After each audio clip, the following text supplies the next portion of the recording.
Olá, bom dia, graça e paz em nome de Jesus. Deus te abençoe nesta quinta-feira, dia 2 de maio.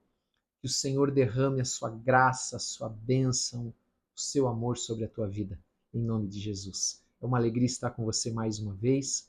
Que o Senhor derrame bênçãos abundantes sobre a tua vida e sobre a tua casa, em nome de Jesus.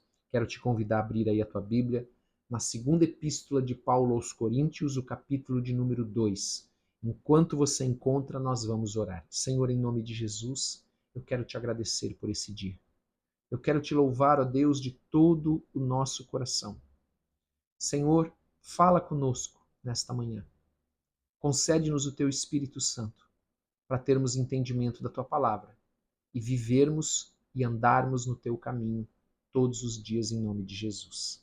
Amém? Glória a Deus. Quero lembrar você que hoje, 19 horas, nós temos um culto, nosso culto ao Senhor, culto de adoração, de celebração, com a palavra vinda dos céus para nos abençoar. Amém? Quero te convidar aí a abrir a tua Bíblia, como eu disse em 2 Coríntios capítulo 2, verso 1. Enquanto também aí você, talvez nem todos acharam ainda, deixa eu falar algo para você sobre essa epístola. Quando Paulo fez uma visita anterior a Corinto, eu vou falando aos poucos algumas coisas, alguns detalhes dessa carta, houve alguém lá que ofendeu duramente Paulo diante da igreja. Duramente Paulo foi ofendido diante da igreja. Então, aqui nesse capítulo 2, ele vai falar sobre esse ofensor. E nós vamos aprender com o Paulo a nossa postura, a postura do verdadeiro cristão. Diante de uma ofensa, diante de alguém que nos ofende, que, como diz a palavra, né, que nós devemos perdoar para que sejamos perdoados. Então, quando Deus nos perdoa, assim como nós perdoamos aqueles que nos ofendem. Então, é um princípio muito forte, mas outras coisas nós vamos aprender aqui também, nesse trecho que nós vamos ler a partir do verso 1. Diz assim, então: Isto deliberei por mim mesmo, não voltar a encontrar-me convosco em tristeza. Paulo, de fato, ficou muito triste com essa visita que ele fez a Corinto, onde ele não foi uma visita bem sucedida, como eu já falei ontem e anteontem. Porque se eu vos entristeço, quem me alegrará? Senão aquele que está entristecido por mim mesmo? Paulo está dizendo assim, olha, eu quero estar com vocês em alegria, não em tristeza, em angústias, no meio de uma confusão, de uma briga que vai entristecer o nosso coração, entristecer o coração de todos. Eu quero estar com vocês em alegria, porque se eu não estiver com vocês em alegria, quem vai me alegrar? Porque eu estou aí para nós nos alegrarmos, para nós estarmos juntos em comunhão. E ele então diz, e isto escrevi para que, quando for, não tenha tristeza da parte daqueles que deveriam alegrar-me. Lembre-se que alguém lá ofendeu duramente, ele não fala o nome aqui, mas você vai perceber aqui, e de fato é a compreensão teológica que há dessa porção, de que alguém ofendeu duramente Paulo e uma boa parte da igreja ficou do lado desse ofensor. E Paulo ficou muito entristecido, muito entristecido. E ele então diz, dever eu me alegrar confiando em todos vós, de que a minha alegria é também a vossa. Então, se ele for em alegre, compartilhando as bênçãos, os dons, ele vai ter essa alegria de volta. Agora, se ele for compartilhando tristeza, ele vai receber essa tristeza de volta. Né? E ele continua então no versículo 4, porque no meio de muitos sofrimentos e angústias de coração, perceba, Paulo aqui revela um pouco do seu coração naquele momento, vos escrevi. Ele está dizendo dessa carta, que no meio de muita angústia e sofrimento, eu estou escrevendo para vocês, com muitas lágrimas, não para que ficasseis entristecidos, mas para que conheceis o amor que vos consagro em grande medida. Ou seja, eu estou escrevendo essa carta para vocês no meio de muito sofrimento, de muita tristeza, de muitas lágrimas, porque eu os amo. Porque eu amo vocês. Porque eu quero o melhor de Deus para vocês. Mas para isso vocês precisam andar na palavra do Senhor. Vocês não podem acolher e hospedar, como nós vimos nas epístolas de 2 João e 3 João, nós não podemos hospedar os falsos apóstolos. Nós precisamos hospedar, 3 João, aqueles que de fato pregam a palavra de Deus, para que nós também sejamos cooperadores de Deus. Olha que coisa tremenda. E ele então diz: eu amo vocês em grande medida. Não é numa medida pequena, limitada, não, uma grande medida. E então agora ele começa a falar sobre esta pessoa e o que aconteceu na igreja. E ele diz assim: ora, se alguém causou tristeza, esse ofensor, não o fez apenas a mim, mas para que eu não seja demasiadamente áspero, digo que em parte a todos vós. Porque quando Paulo, que era aquele que compartilhava com a igreja as bênçãos de Deus, a graça, os dons, o conhecimento, foi entristecido, aquilo também refletiu na própria igreja. Então diz aqui que não apenas me causou tristeza, mas causou tristeza a toda a igreja. Mas aí ele diz: basta-lhe a punição da maioria. O que significa isso? Que aqui havia sido já aplicado aquilo que Paulo ensinou sobre como deve ser tratado aquele irmão que está cometendo um pecado. Primeiro deve ir até a pessoa, depois levar uma testemunha e depois, se ela não se arrepender, então comunicar à igreja que aquela pessoa está andando num caminho que não é o caminho do Senhor. Então Paulo está dizendo: basta a punição pela maioria, basta ali no sentido que já foi feito. E aí ele continua: de modo que deveis agora, pelo contrário, perdoar-lhe e confortá-lo. Amados, a punição não é para sempre.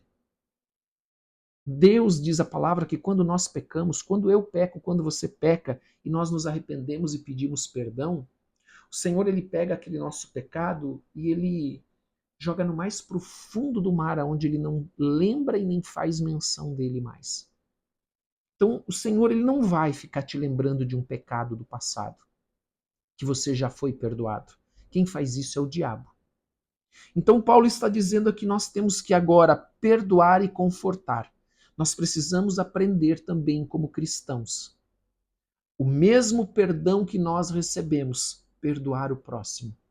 Amado, perdoe quem te ofendeu. Conforte quem te ofendeu, em nome de Jesus, para que não seja o mesmo consumido por excessiva tristeza, sabe, por culpa, para que o diabo não se aproveite, para que o diabo não traga pensamentos de morte até para essa pessoa. Então é importante que depois que a pessoa se arrependeu, depois que a pessoa já confessou o seu pecado, ela seja então perdoada e confortada. Amém? Que o amor de Deus que está em você, que está em mim, possa transbordar para ela, para esses. Amém? Em nome de Jesus. Paulo está dizendo: ó, não fique mais acusando, apontando o dedo, isolando. Né? Traga ele de novo para a comunhão, traga para a convivência, perdoe e conforte. Abrace de novo. Ele já se arrependeu. E foi por isso também que vos escrevi, para ter prova de que em tudo sois obedientes. Amados, ele está falando dessa obediência, de perdoar e confortar agora, de não excluir. Deus ele sempre perdoa o arrependido. Amados, quando Jesus foi questionado por Pedro quantas vezes deveria ser perdoado, quantas vezes o ofensor deveria ser perdoado, e Pedro diz assim ao Senhor: Senhor, até 7 vezes? O Senhor diz: não, até 70 vezes 7. Que isso não é uma conta matemática, mas é uma expressão do tipo: quantas forem preciso, você vai perdoar e confortar. A quem perdoais alguma coisa, também eu perdoo. Porque, de fato, o que tenho perdoado, se alguma coisa tenho perdoado por causa de vós, o fiz na presença de Cristo. Escute isso, nós vamos terminar nesses 2 versículos. Paulo está dizendo que ele liberou também o perdão, que ele não ficou retendo o perdão, mas ele liberou também o perdão. Sabe por quê? Olha por que é importante perdoar. Para que Satanás não alcance vantagem sobre nós, pois não lhe ignoramos os desígnios. Escute o que eu vou te dizer. Muito importante aqui. Não vou entrar em detalhe das palavras aqui no grego, mas aqui é um significado muito forte de como o diabo trabalha na mente das pessoas. Então Paulo está dizendo, olha, perdoe e conforte. Eu já perdoei. Por quê? Porque eu não quero que Satanás alcance vantagem sobre vocês, sobre nós, por ter retido o perdão, para que ele não tenha uma brecha, para que ele não tenha uma legalidade, para que ele não tenha um direito sobre a nossa vida. Amados, como é importante o perdão. Aqui, amados, alguém ofendeu? Desculpe, não ofendeu o Fabiano, ofendeu o admirado apóstolo Paulo, que muitos admiram pela sua fé, pela sua postura. Essa pessoa teve a ousadia de ofender o apóstolo Paulo. E Paulo está dizendo: não, perdoe e conforte. Não vamos dar lugar para Satanás, para que Satanás não alcance vantagem sobre nós, pois não lhe ignoramos os seus desígnios. Algumas versões dizem os seus ardis, as suas, sabe, as suas armadilhas, a maneira que ele vai envolvendo, que ele vai enlaçando, que ele vai contaminando, que ele vai entrando na mente da pessoa, trazendo pensamentos. Amém? Em nome de Jesus. Que tremendo, amados, esta carta. Lembre-se, Paulo envia a primeira carta, aí existe uma segunda carta, que ela é a carta perdida, uma carta severa, diante de tudo que Paulo passou lá em Corinto. E agora, na segunda epístola aos Coríntios, que de fato deveria ser a terceira, ele está agora dizendo: igreja, perdoe esse ofensor, esse que me ofendeu quando eu fui aí com vocês, que contaminou a igreja, esse que levou com ele algumas pessoas, mas que agora todos já se arrependeram, todos já voltaram, ou a grande maioria. Vamos perdoar-lhes e confortá-los, ou perdoá-los e confortá-los, desculpe. Amém? Vamos orar, em nome de Jesus. Pai, em nome de Jesus, nós queremos te agradecer por esse dia. Te pedimos perdão pelos nossos pecados. Em nome de Jesus. Nós te damos toda a honra, toda a glória, todo o louvor. Nós nos prostramos diante de ti. E pedimos a Deus que o Senhor possa nos encher com o teu Espírito Santo nesse dia.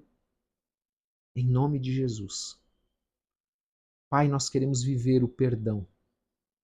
Por isso, Pai, se alguém aqui não tem tido força para perdoar, dá força para ele, Senhor. Dá força para ela. Em nome de Jesus, porque o perdão é uma obediência, é um mandamento, não é um sentimento. Por isso nós te pedimos, Pai, dá força para aquele que não tem conseguido perdoar. Dá entendimento, discernimento, sabedoria, Senhor, para que nós sempre andemos na tua palavra, em nome de Jesus. Não queremos andar fora da tua palavra. Te pedimos, ó Pai, desfaz toda armadilha, todo engano de Satanás, para que ninguém fique preso nos seus ardis, nos seus desígnios, Senhor, em nome de Jesus, mas que todos sejam livres por meio do sangue precioso de Jesus, do perdão, do amor. Oh, meu Deus, em nome de Jesus, abençoa-nos nessa manhã.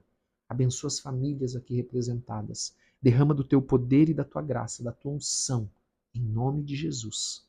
Cobre-nos com o sangue precioso de Jesus e dá ordem aos teus anjos para estar junto de nós, junto das nossas famílias, protegendo e guardando a todos em nome de Jesus. Amém. Amém. Glória a Deus. Quero lembrar do culto hoje, 19 horas. E também não esqueça, 7 horas agora nós temos o devocional com a pastora Ana. E também, se você não deu like, dê like, compartilhe com quem você ama e coloque nos comentários o teu pedido de oração. Nós oramos por todos, você não está sozinho nesse clamor. Amém? Deus te abençoe muito em nome de Jesus.